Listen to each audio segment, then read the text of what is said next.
Going to transition away for just a moment from this Mecklenburg County Board of Commissioners meeting. We'll likely dip back into this in just a few minutes after we wrap up our conversation that is coming up right now. So there's an event happening in Charlotte that we wanted to share with folks, kind of give a preview what you can expect to learn. And this is hopefully going to be very insightful for folks who take part, ask questions of folks who are part of this panel. So this is coming up next week on Wednesday. It starts at 6:30. It's called The Black Experience: Leadership, Palestine, and Truth-Telling. And we have a couple folks from this panel joining us here in the Live Impact News studio to give us an idea of what folks can expect from this event. We have the Reverend Dr. Paul McAllister joining us, and we also have Jibril Hough, and both of y'all will be part of this panel. But it sounds like there will be other folks as well, and there will be multiple ideologies represented. Tell us a bit about this event. We understand this is actually a part 2 of a prior event that happened back in February. What can folks expect from next week's event? You can start. Well, what they can expect is honest conversation based on lived experience, based on our historical understandings, and also based on some academic learnings that we have had the opportunity to have. Given the fact that we have such a diverse and inclusive interfaith panel, I think they can anticipate a wide array of topics that are being presented, and also be able to ask several questions. If they have questions about what is happening in the Middle East, what is happening in Gaza, what is happening with the state of Israel, and what our collective response as an interfaith community might be. Yeah, I mean, I feel like here on the news side, we have these headlines so frequently, and folks have probably been hearing stories of what's going on in the Middle East, for months and months at a certain type of, I guess, rate, if you will. But it's a really convoluted and complicated history to kind of wrap your arms around and really understand what's happening. Is this something that you hope folks come away with a better context of things that are happening in current events today, and maybe folks can better pick how they feel about certain things, or maybe how they should contextualize certain things that are happening in the world right now? Yes, I think this is something unique for Charlotte. You don't oftentimes get a chance to have interfaith discussion church such as this, to have honest conversations. A lot of times when we get together as interfaith congregations or whatnot, people like to hold hands and sing Kumbaya and not really speak to what's going on in the world. And we want to have those honest conversations. Sometimes these conversations are not easy to have, but we want to have those conversations, and not just us speaking to the people that come. We want the people that come speak to us. And sometimes, it might not be easy to digest what someone says, but I think it's necessary. If we are to build something that's going to last, we have to have honest conversations. And you say, something that's not easy to digest. Do you suspect that some folks who maybe come might feel a little uncomfortable, maybe with some of the answers that they get, or maybe some of the topics that are just discussed? Yes, that's very possible. We must get out of our comfort zones if we are going to grow and develop and learn and find out really what's going on in the world outside of us. When you talk about historic struggles, and we're connecting the Black experience to the Palestinian experience, it was Nelson Mandela who saw what was going on in Palestine and said the apartheid in South Africa was connected to what the apartheid in Palestine, and what Israel is doing to Palestinians. Malcolm X, who many revere, called Israel out for its colonial occupation and apartheid actions against the Palestinians. So, we can't homogenize these people and act like we follow them and we're going to negate what they said. Well, and I mean, you pointed out the fact that you'll have multiple backgrounds, multiple ideologies represented on this panel. We know you're with the Islamic Center of Charlotte, and Reverend, you're with the Global Leaders in Unity and Evolvement. Mm-hmm. And so we know also, though, there will be a rabbi, Dr. Barry Trachtenberg, as well as Layla El-Ali with the Charlotte United for Palestine group. Mm-hmm. So what is your hope by having so many different ideological backgrounds represented on this panel? Our hope is is people will understand and see that it's possible for people of different faiths and different persuasions to come together to work for what is right and what is just. This is not a religious battle that we are in, even though we may represent different religions. It's more political a lot of times than it is religious, but people will use religion, a piece of religion, and make a political fight for it. So it's very possible for us to come together and work for equality and justice and freedom for everyone, not just someone or some group. Now, we mentioned this is a part 2. There was a part 1 that happened back in February, which was called Beyond Weaponization, Black History, Christian and Muslim Solidarity in Palestine. So this seemingly kind of kicked off this multi-part series that y'all are doing. How did that event go? What was the, focus of the topics presented in this one, and how do you think it went? Well, we had several imams in the conversation, as well as another scholar named Hadi Mubarak.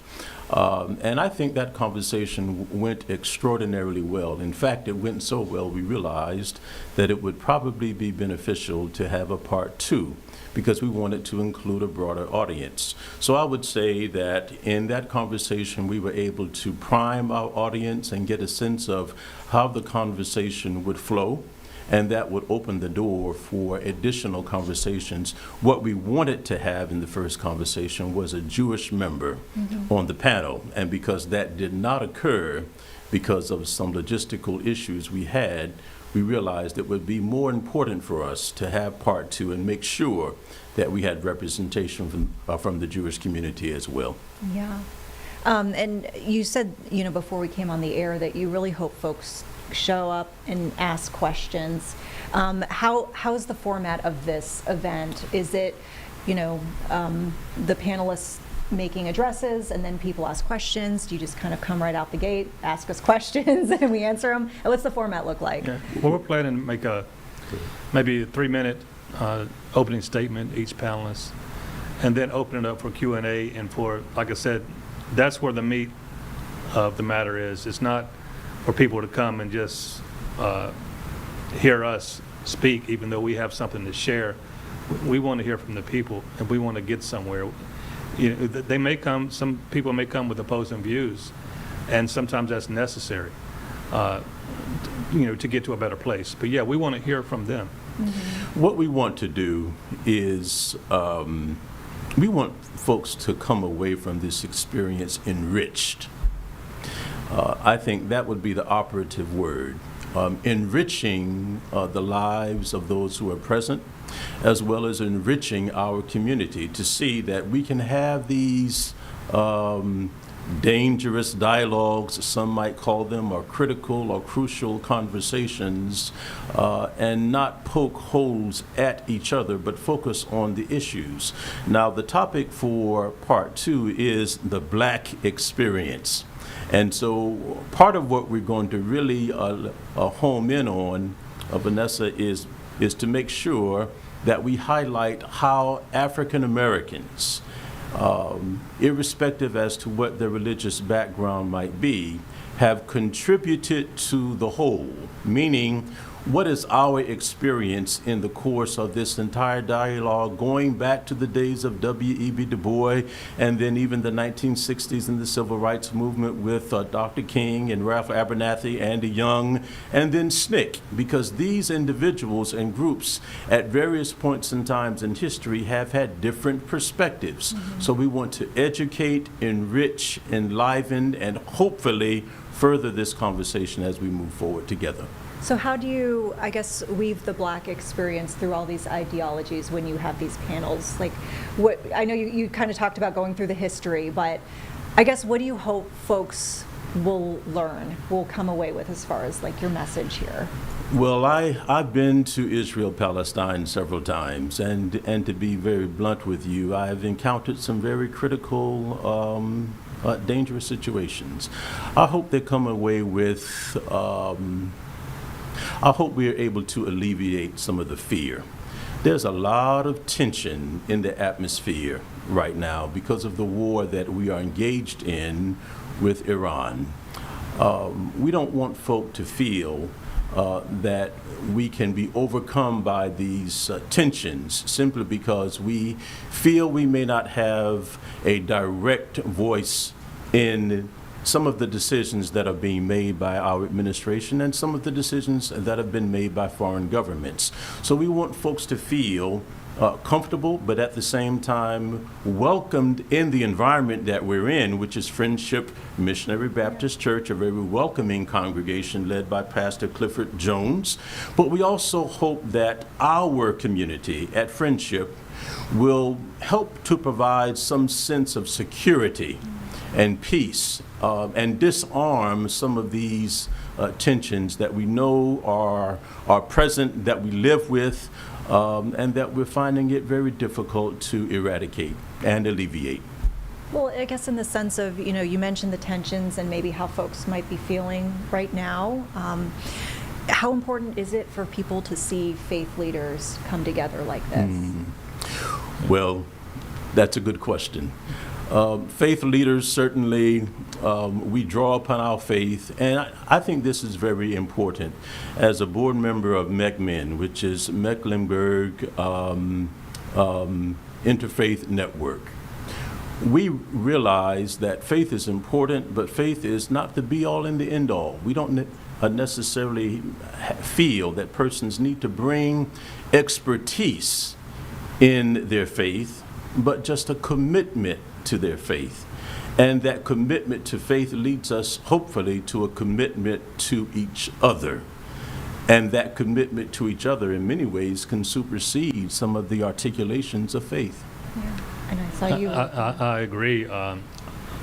Looking back, a lot of times in these interfaith circles, sometimes people are so religious, and I don't really want to give them credit for being too religious, but what I'm trying to say is sometimes people are so caught up in trying to be their religion that they don't practice principles of their own faith. Sometimes you find people who are not, quote unquote, as religious, but they're more Christian, more Jewish, more Muslim than people who claim to lead, when they're not willing to deal with issues of justice and freedom for all, and sometimes controversy. They want to be too nice with people and maybe afraid to lose some kind of friendship because they know if they step out on this principle, which is just, it might cause them to lose some kind of connection or friendship. That's where we want to go. That's where we want to move to people. Yeah. I mean, do you give folks advice on maybe how to broach difficult conversations with people in their circle or family or whatnot? It's very easy. Just be real. Do what God puts on your heart. If you listen to your heart and what God puts on your heart, believe me, your mistakes will be few, and your sleep on your bed at night will be comfortable. You will be able to rest because you are doing what God puts on your heart, and you're not going by what someone else says or worrying about what else somebody else may think or say. There's a passage in the Old Testament of the Bible, or the Hebrew Scriptures, that says, "The just shall live by faith." And we walk by faith and not by sight. Often we are caught up in the things that we see, but the things that are eternal, immortal, that are long-lasting, that outlive us, are unseen. And so as we draw upon our instincts, as we draw upon our faiths, and I'll give you an example since we're sitting here with you, we're both adorning our keffiyehs. Sometimes I like to wear it and sometimes I don't, and I try to be very judicious. But today felt like the opportune moment. And when I arrived in the studio, I saw Jibril, and he was already adorned and sitting there waiting for me, and now I feel like I have a twin. So following our instincts and living by our faith, I think, is so essential to sending the right messages at the right moment. I think in general, too, it's just really interesting to learn about different cultures and different religions as well. And I think sometimes the more you learn about other religions and cultures, you realize how many similarities there are. Yeah, Dr. Cornel West has a saying he likes to say, justice is what love looks like in public. Yes. And I would say the same thing is justice in your faith is what your faith looks like in public. Is there anything that you want to add? I know we've touched on so many things. I want to make sure that we're giving everybody what they need about the event, or just in general. I mean, do you have reflections on just how things are going right now? I know I'm very sick. The feeling you get in your gut when you lose a loved one or something very tragic happens. I've had that feeling since the genocide started in Gaza. But the other few weeks ago, when Trump and Israel, started bombing Iran, I got it again. And it's just a sick feeling that we have leaders in this world who do not value human life. They do not care at all about human life. They don't care about school children, slaughtering school children. They don't care about these things. And at best, you might hear them make an excuse for it.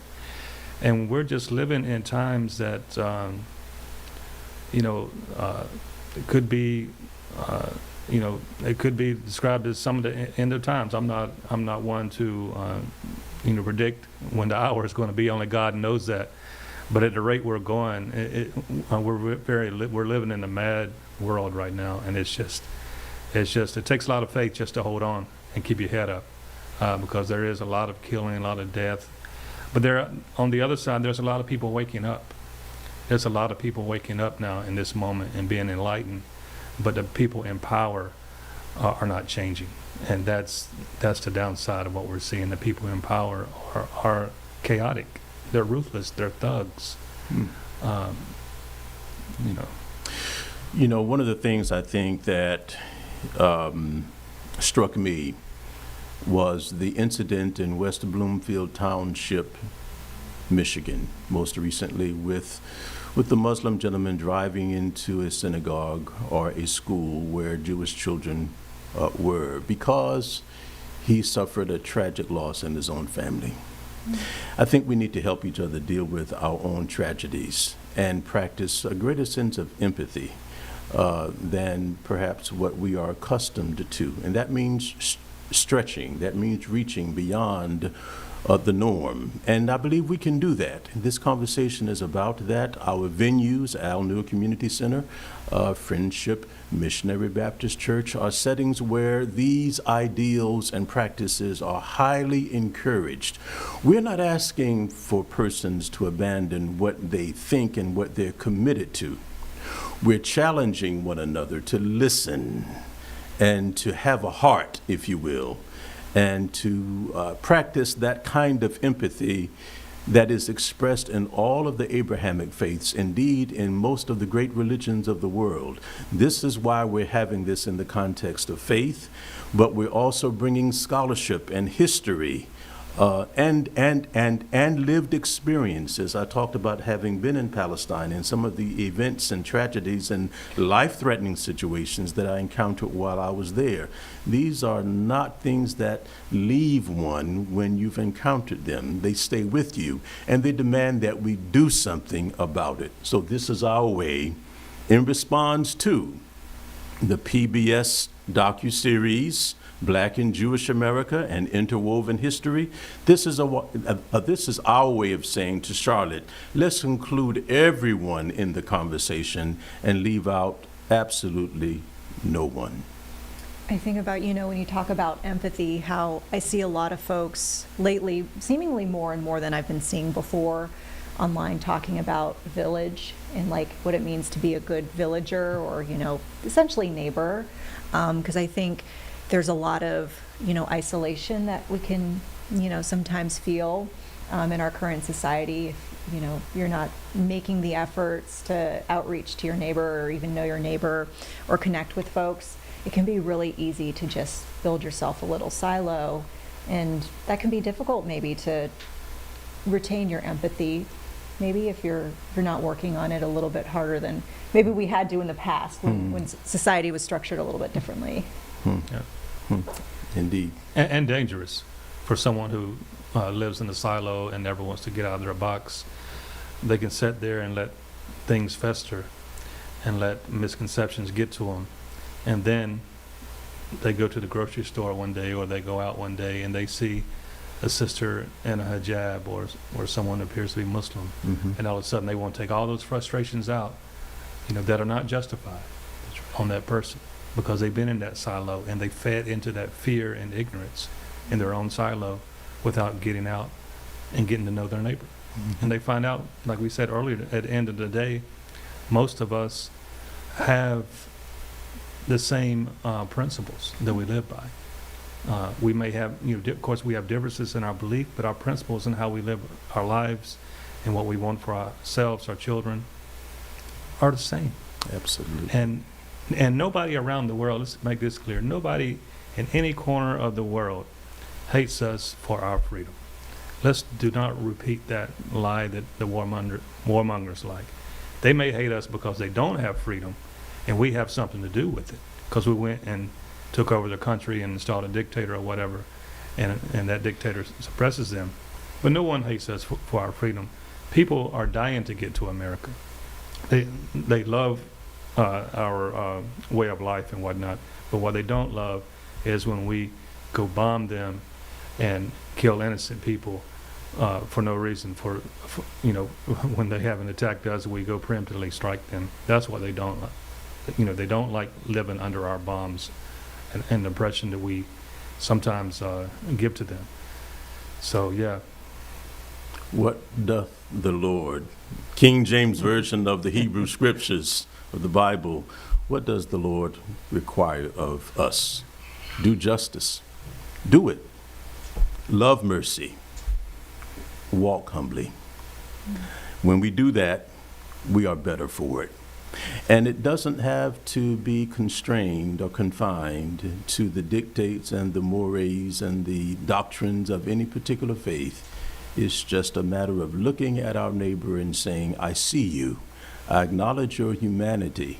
That's a big part of the challenge that we have, to be honest. When we look back at history, there are certain stages at which persons, for whatever reasons, have decided that their dignity, their humanity, supersedes that of another. That ideology is why we're in the conflict and the mess that we're in. And we're trying to say, starting with this little small step, we can do better right here in Charlotte, North Carolina. And this step again, and I'm not exaggerating, this conversation at Friendship Missionary Baptist Church is one that is a historic conversation.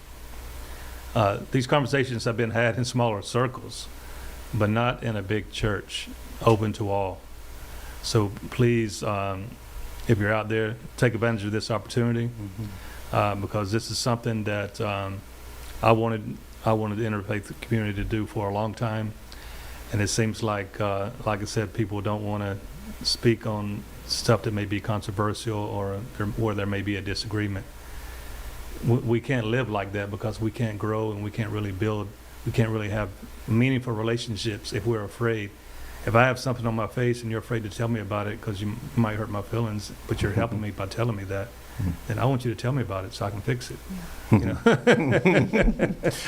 One thing, if I may, our other two panelists, Layla L. Ali is a wonderful activist here in the community of Charlotte, and Dr. Barry Trachtenberg. He's actually the Rubin Chair at Wake Forest University in the Center of the Holocaust and Jewish Studies. So he's not a rabbi, but he is a scholar, and these two individuals have helped us to put this program together, and we're very proud to be able to have this conversation with you.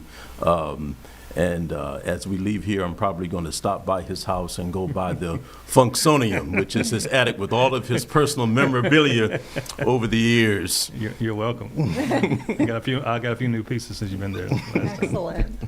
Excellent. Well, once again, folks, the event is called The Black Experience, Leadership, Palestine, and Truth-Telling. It is next week, Wednesday, correct? Yes.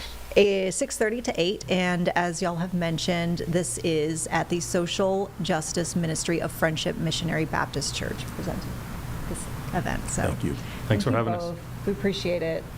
All right, folks, here on Live Impact News, we'll take a quick 2-minute break. We'll be back with more on the other side.